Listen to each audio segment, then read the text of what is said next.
नमस्कार दोस्तों, आज का वीडियो बहुत खास है। आप वीडियो को पूरा देखिएगा और शेयर जरूर कीजिएगा और अपनी राय भी दीजिएगा। देखिए, आप सभी को पता है कि तमिलनाडु में विधानसभा चुनाव है। जी हाँ, तमिलनाडु में विधानसभा चुनाव हो रहे हैं, जहां की जो चार सबसे प्रमुख बड़ी पार्टियां हैं, यानी कि भाजपा, कांग्रेस, डीएमके और एआईडीएमके, इन्होंने एक भी ब्राह्मण प्रत्याशी अपने पूरे चुनाव में नहीं उतारा है। यानी कि इनके जितने भी उम्मीदवार हैं वो ब्राह्मण समुदाय से नहीं आ रहे हैं। अब आप समझते हैं कि इसकी वजह क्या है। देखिए, पूरे भारत देश की जो वर्तमान स्थिति है उसमें सबसे ज्यादा गाली खाने वाली जातियां जो है वो सवर्ण जातियां हैं। क्यों खा रही हैं? जबकि सबसे ज्यादा सवर्णों ने आजादी से लेकर धार्मिक कार्यों से लेकर हर चीज में अपना योगदान दिया है, लेकिन आज सवर्ण राजनीति का शिकार हो रहे हैं। पता है आपको इसका वजह क्या है? क्योंकि आपकी आबादी कम है।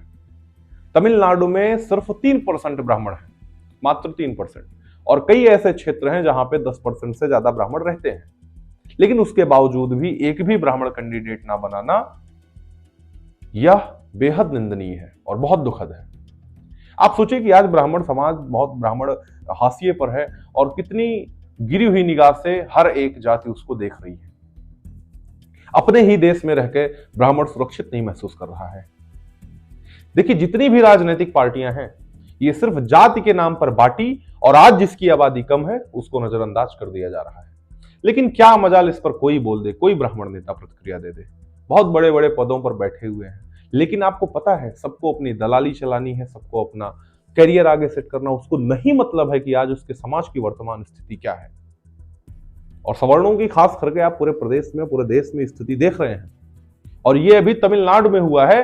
मैं आपको विश्वास दिलाता हूं कि हर राज्य के हर विधानसभा चुनाव में यही स्थिति होने वाली है, क्योंकि भारतीय जनता पार्टी ब्राह्मणों को देखना नहीं चाहती है।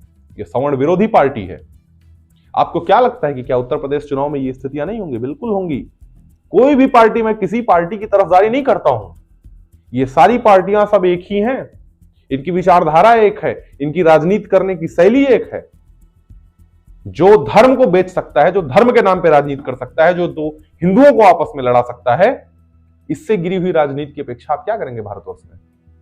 बड़े बड़े मीडिया चैनल बैठे हुए हैं जो सरकार की तरफदारी कर रहे हैं। उनको सही खबरों को दिखाना ही नहीं है, उनको इस विषय पर चर्चा ही नहीं करनी है। उनको तो चर्चा ये करना है किसी सेलिब्रिटी को बच्चा हुआ, किस सेलिब्रिटी की कहां शादी हुई, किस सेलिब्रिटी का तलाक हुआ। उनको इससे छुट्टी नहीं मिल रही है। वो आज सामाजिक जो वास्तव में जो पीड़ित हैं उनकी आवाज तो उठा ही नहीं रहे मीडिया वाले। ये सारी गंदी राजनीति की देन है। और मैं किसी की बात नहीं करता हूं। एक समय था, आप कांग्रेस ले लीजिए, भाजपा ले लीजिए, समाजवादी पार्टी लीजिए, कोई भी बड़ी पार्टी आप देख लीजिए जिसमें ब्राह्मण ना रहा हो। अटल बिहारी वाजपेयी क्या थे? ब्राह्मण ही थे। पंडित जवाहरलाल नेहरू क्या थे? कांग्रेस के ब्राह्मण ही थे। मैं किसका किसका नाम आपको गिनाऊं? जितने बड़े नेताओं को आप देख लीजिए, ब्राह्मण एक ऐसी जाति थी जो समाज को बांध कर चलती थी। लेकिन आज सरकारें इतनी घिनौनी राजनीति इन्होंने की कि ब्राह्मणों को गाली खिलवा रही है पूरे देश में, और ये सोचने योग्य है। और ब्राह्मणों को ये खास करके समझना होगा, ये जो इधर उधर 10 संगठन बना के आप भाग रहे हैं, आपको एकजुट होना पड़ेगा, नहीं तो यही स्थिति आपकी होगी वास्तव में। जो लोग दलाली करने में व्यस्त हैं, उन बड़े नेताओं को मैं कहना चाहता हूं, उन बड़े ब्राह्मण नेताओं को इस बात की उनको चर्चा करनी चाहिए, किसी भी पार्टी में हो। अगर सबको अपनी जाति पर गर्व है तो आपको क्यों नहीं है? आप अपनी जाति को क्यों नहीं देखना चाह रहे हैं? आपको सिर्फ अपने से क्यों मतलब है?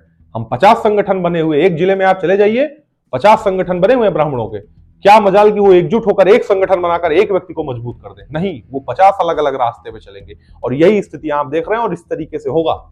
इसलिए ये चीज समझनी होगी, और मैं इसकी कठोर निंदा करता हूं कि तमिलनाडु में इस तरीके कृत हुआ। ये हर राज्य में आपको देखने को मिलेगा। आपको धीरे धीरे ब्राह्मणों को इसी तरीके से छाटा जाएगा। खैर, आज के लिए इतना ही। आपकी जो राय होगी आप कमेंट सेक्शन में जरूर साझा करिएगा। फिर मिलते हैं अगले वीडियो में। तब तक के लिए नमस्कार, धन्यवाद।